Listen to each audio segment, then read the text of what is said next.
Hello everybody and welcome to Ask a Fund Manager. In today's video we're going to talk about politics and the markets, but not necessarily about my political beliefs because individual political views matter really little to trading. More on the sense on whether there is any sort of statistically significant correlation between the party in power and the performance of the stock market. I mean, if you look at it from just the raw data going back to the Herbert Hoover administration and the Great Depression, you'd see that the average Republican president has a 1.71% annualized return, whereas the average Democratic president has a 10.8% return over the same period. I mean, that data is heavily skewed by the great stock market crash happening under the watch of President Herbert Hoover. So if you took him and FDR out and just did post-World War II, the spread is closer to 11% versus 8% Democrat versus Republican. So the Democrats still have a slightly better return. The question is, does this mean that Democratic presidencies are therefore good for markets and therefore people who are selling the market and afraid of Joe Biden winning overreacting? No, you can't draw that conclusion at all because there's only been 13 presidents since the end of World War II, and 13 is not nearly big enough of a sample size to draw any definitive conclusions. But even within that, the system is not really factoring in the changes ideologically within the political parties over time. If you go back to the pre-Reagan era of politics, there wasn't that big of a difference between Democrats and Republicans. There were conservative Democrats such as Senator Dick Russell, and there were liberal Republicans in the old days, guys such as Hiram Johnson back in the progressive era. And then you also could look at, on top of that, you have more conservative Republicans still in the party at the same time. Like William Howard Taft was in the same party, who was a more conservative politician as Hiram Johnson in the progressive era, for the Republicans as an example. Then with the Democrats in the 60s, you had guys like Dick Russell and Strom Thurmond in the same party as George McGovern and Eugene McCarthy and Hubert Humphrey, who were more liberal. So you can't really look at them and say, hey, Democratic policies or Republican policies are going to be great for markets because look what worked out in the past. The ideological difference wasn't as big, and there were different types of members of each party. If you want a more contemporary example of a liberal Republican, look at Nelson Rockefeller. And then, starting with Ronald Reagan, the parties grew more polarized and more ideologically consistent. And as a result, you started to see a different type of market performance. I mean, if we look at, let's just do post-Reagan era markets, or even on generous, you throw in Carter or Nixon too. What you saw is a little bit of a different picture. In the Jimmy Carter administration, the annualized return over the previous 4 years was about 6.1%, but this was at a time where inflation was well over 6% on average, so that was in real terms quite negative. And it is skewed somewhat by 1980, which had a 25% return, but that was a lot of the anticipation for Reaganomics. If you look at the returns under Reagan through Bush, Reagan's first term, the market averaged about 6.2%, 13.7% under a second term, and under George H.W. Bush was 14.5%. Bill Clinton market had pretty good returns. However, the one thing that is interesting about what happened during the Clinton presidency is the first few years of the Clinton presidency, when he had a Democratic Congress, 93 and 94, returns were 7% and minus 1.5%, and a lot of that fear was due to fiscal fears and the bond vigilantes. And then once a Republican Congress came, the returns averaged well over 20% per year the rest of his presidency. So, and then let's look at what happened with George W. Bush, where the returns for his presidency were quite poor, mainly due to being involved with the financial crisis in 2008, and also a general weakness in the U.S. dollar and fears of foreign policy actions abroad. So the Bush presidency was not really one that is known for having a strong economic performance in terms of the stock market. It actually, in fact, in both of his terms, he's the only president to have 2 terms that had negative annualized returns, so minus 1.7% his first term and minus 7.3% in his second term. 2008 skewed the second one pretty bad, but still. And then Obama, the returns averaged about 14% both terms, 17.4 in the first and 12.6 in the second. I think, and again, similar to Bill Clinton, most of his presidency had a Republican Congress. And the reason why I mention that is because when it comes to this drivers, it's actually more important who's in Congress and whether the state of government is divided or united more than what the president himself is.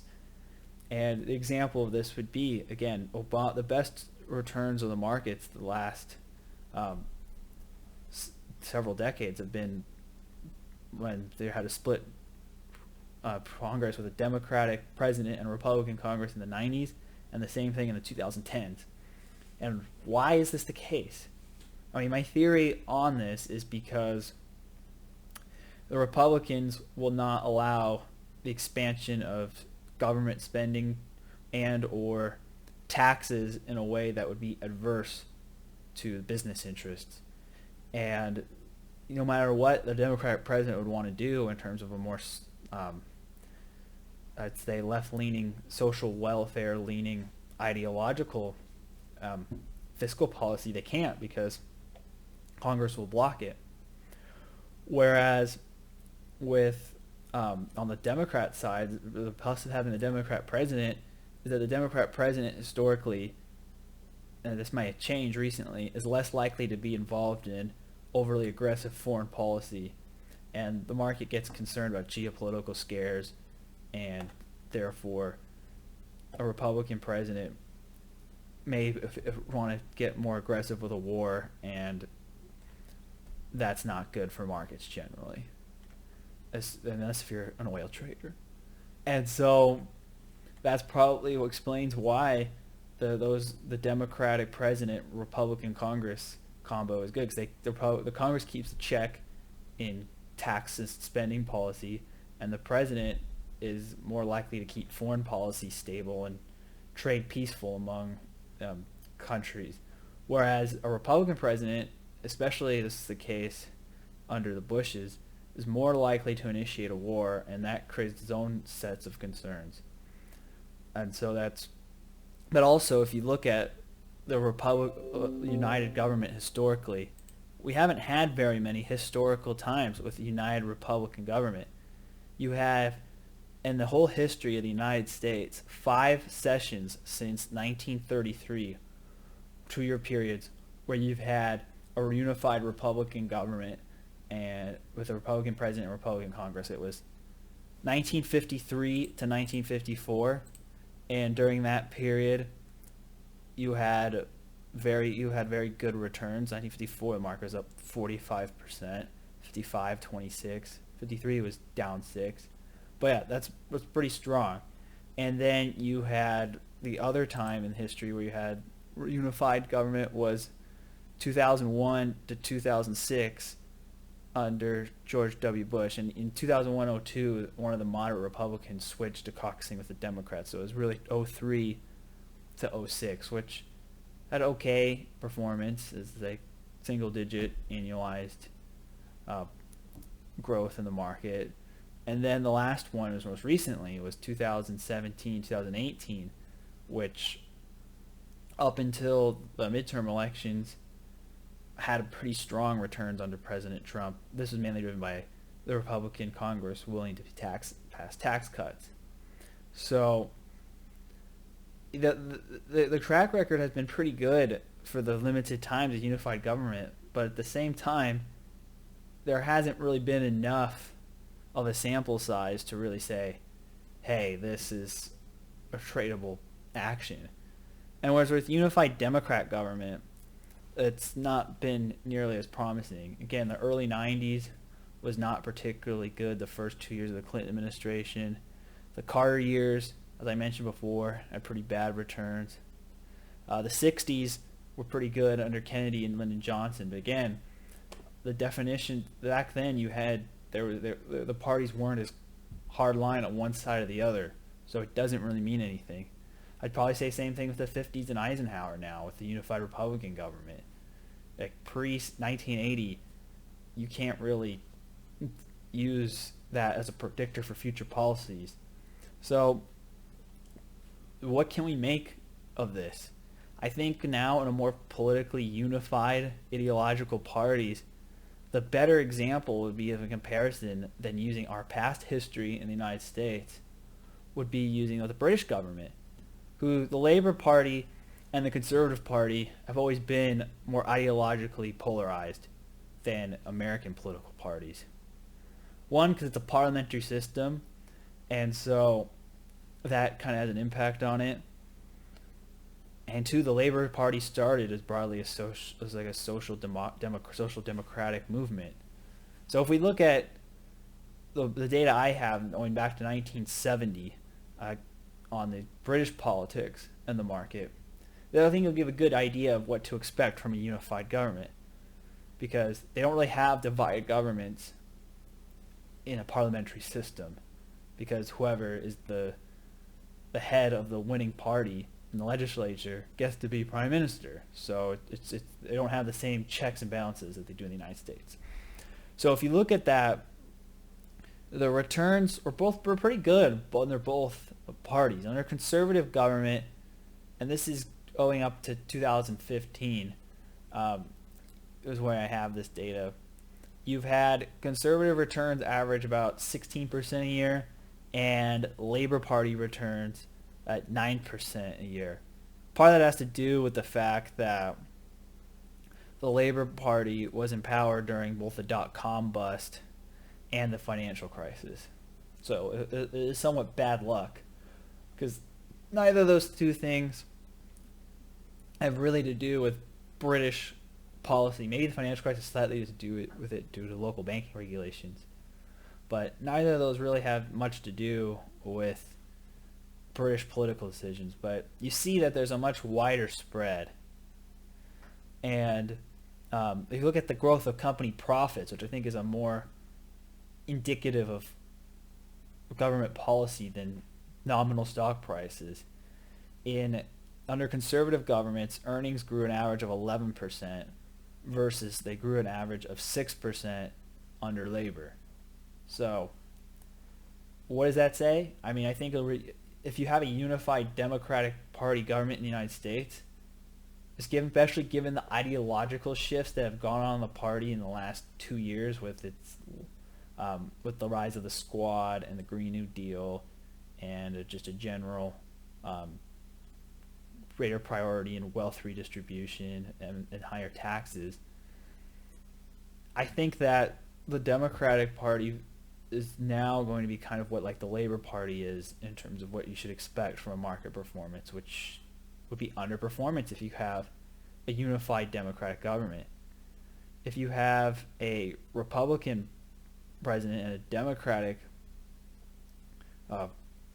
Congress, I think that's probably the same as a divided government. Is generally better because it prevents bad policies from being passed, but it actually might be more positive than expected because the Democrats are going to be more willing to spend and use economic stimulus, and the Republican president may approve it just because it may help the election odds of his party. Or, I mean, the thing is, in this case particularly, you may have like a possible second term of President Trump where he just agrees to all the big spending parts without the tax hike part of the Democratic plan because it didn't work well. He wasn't able to get stuff done with the Republicans in power, so maybe he'll try to work the other side. Who knows? I mean, I'm not really sure exactly what would happen, but I think it would be Yeah, it's market positive, and I think a united government under the Republicans would probably be market positive, and I think the most positive one still would probably be a Democratic president and a Republican Congress. Just, however, if again these parties are changing on their views on foreign policy and war policy, so if the Republican Party goes back to its old tradition of being more uh, isolationist and cooperative in its foreign policy versus more of an imperialist policy like it was during the Cold War and under President George W. Bush, then maybe a unified Republican government would be best for markets after all. So that's just my general take on it. Basically, the flaws of this analysis are there's a lack of a sample size. That's number one. There's not enough presidents and administrations to really say, oh, wow, you can clearly make a trade based off of this. Second is the evolution of ideology within the parties. The Democratic and Republican parties in the 1960s were a lot different than they are right now. And then the third factor in this is the certain types of government, especially like a unified Republican government, the sample size is even smaller, which makes it harder to analyze. And then the ideological shifts, we've never seen the Democratic Party historically this far to the left. I mean, unless if you count the New Deal, so in that within a generation at least. And you haven't seen the Republican Party also at this sort of unwillingness to compromise since the 1860s.